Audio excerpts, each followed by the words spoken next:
غیر المغضوب علیہم ولا الضالین۔ غیری میں دیکھیے یا ساکن آ رہا ہے تو یہاں پر ہم ایک الف کی مقدار کھینچ کے پڑھیں گے، مغضوبی علیہم، مغضوبی میں واو ساکن آ رہا ہے یہاں پر، تو یہاں پر بھی ہم صاد کو ایک الف کی مقدار کھینچ کے پڑھیں گے، ٹھیک ہے۔ علیہم میں عین کو حلق کے درمیانی حصے سے ادا کریں گے، پھر یا ساکن آ رہا ہے علیہم میں، اس کے بعد والا ضالین، صاد کے اوپر دیکھیے مد آ رہا ہے جس کو مد متصل کہتے ہیں، تو آپ لوگوں نے اس چیز کا دھیان رکھا ہے۔ مد متصل کو 3 الف کی مقدار کھینچ کے پڑھتے ہیں، دوبارہ سے پڑھیں گے اور ساتھ ساتھ پڑھیے، غیر المغضوب علیہم ولا الضالین،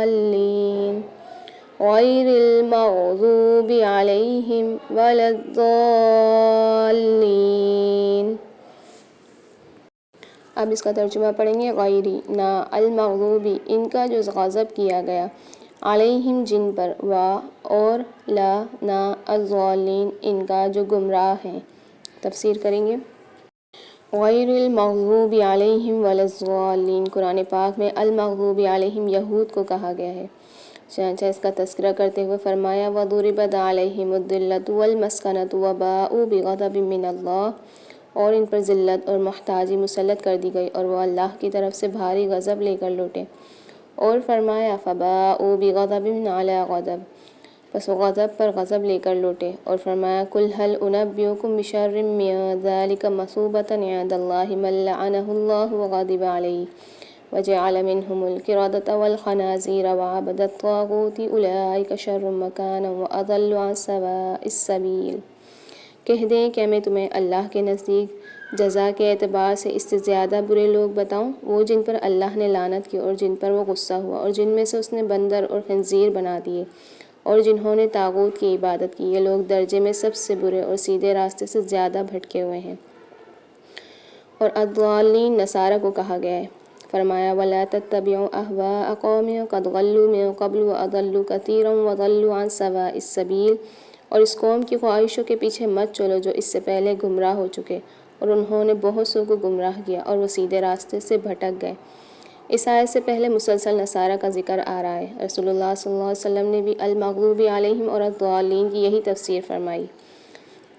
رسول اللہ صلی اللہ علیہ وسلم کی تفسیر سے ثابت ہو گیا کہ المغضوب علیہم یہود ہیں اور الضالین نصارہ، مگر لفظ عام ہونے کی وجہ سے اس میں وہ تمام لوگ شامل ہیں جن میں وہ عادات اور خصائل پائے جاتے ہیں جو یہود کے المغضوب علیہم بننے کا باعث ٹھہرے، یا جن کی وجہ سے نصارہ الضالین گمراہ ٹھہرے۔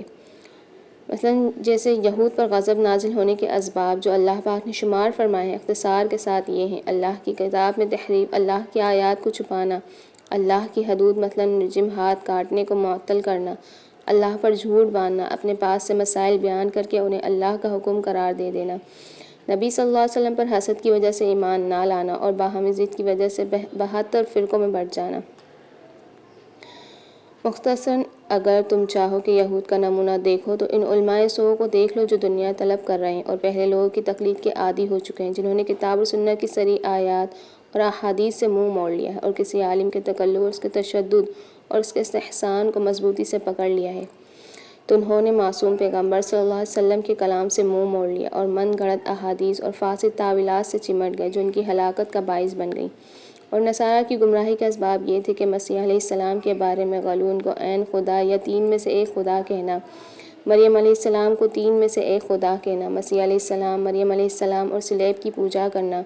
قبروں کو مسجدیں بنانا، احبار رہبان کو رب بنانا وغیرہ۔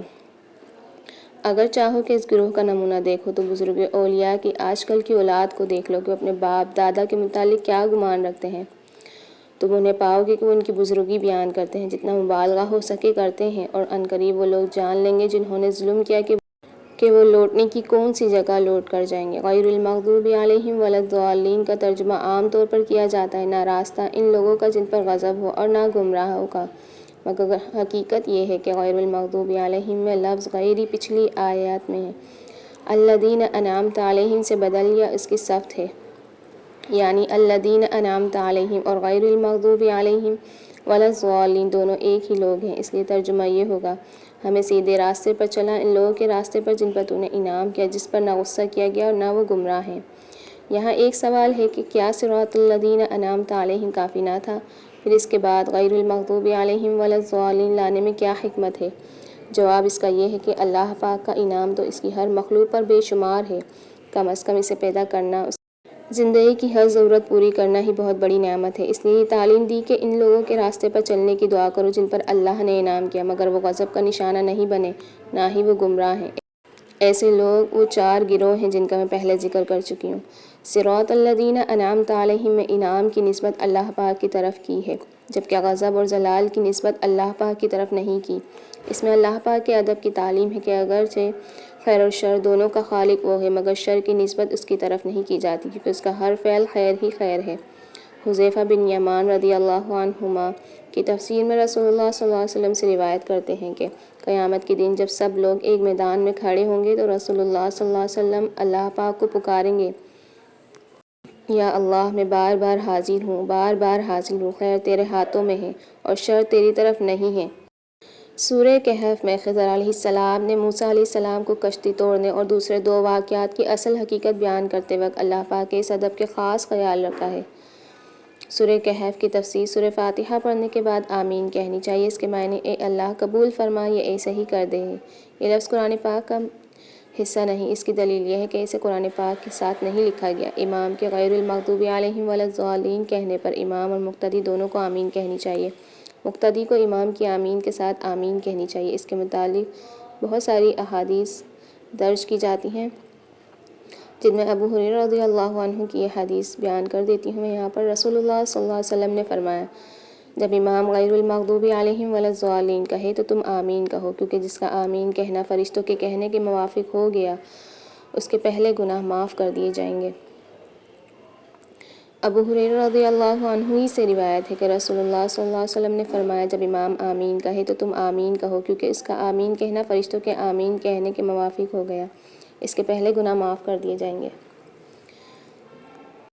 ابو موسیٰ اشعری رضی اللہ عنہ بیان کرتے ہیں کہ رسول اللہ صلی اللہ علیہ وسلم نے فرمایا، جب امام ولا الضالین کہے تو تم آمین کہو، اللہ پاک تمہاری دعا قبول کر لے گا۔ ایک اور حدیث میں عائشہ رضی اللہ عنہا سے روایت ہے کہ رسول اللہ صلی اللہ علیہ وسلم نے فرمایا، یہودیوں نے تم پر کسی چیز میں وہ حسد نہیں کیا جو انہوں نے آمین کہنے اور سلام میں تم پر حسد کیا ہے۔ اس لیے امام اور مقتدی ہر ایک کو آمین کہنی چاہیے۔ نبی صلی اللہ علیہ وسلم جہری نمازوں میں اونچی آواز سے آمین کہا کرتے تھے اور صحابہ رضی اللہ عنہم بھی، حتیٰ کہ مسجد گونج اٹھتی۔ تو ہمیں بھی کوشش کرنی چاہیے کہ جب ہم نماز جماعت کے ساتھ پڑھیں تو تیز آواز میں آمین کہیں۔ الحمدللہ ہماری سورہ فاتحہ کمپلیٹ ہو گئی ہے۔ اگر آپ لوگوں میں سے کسی نے تجوید کلاسز لینی ہوں آن لائن تو آپ لوگ مجھے واٹس ایپ نمبر پر میسج کر سکتے ہیں، پہلے کمنٹ کیجئے، انشاءاللہ وہاں پر واٹس ایپ نمبر آپ لوگوں کو مل جائے گا۔ وآخر دعوانا الحمدللہ رب العالمین۔ السلام علیکم ورحمۃ اللہ وبرکاتہ۔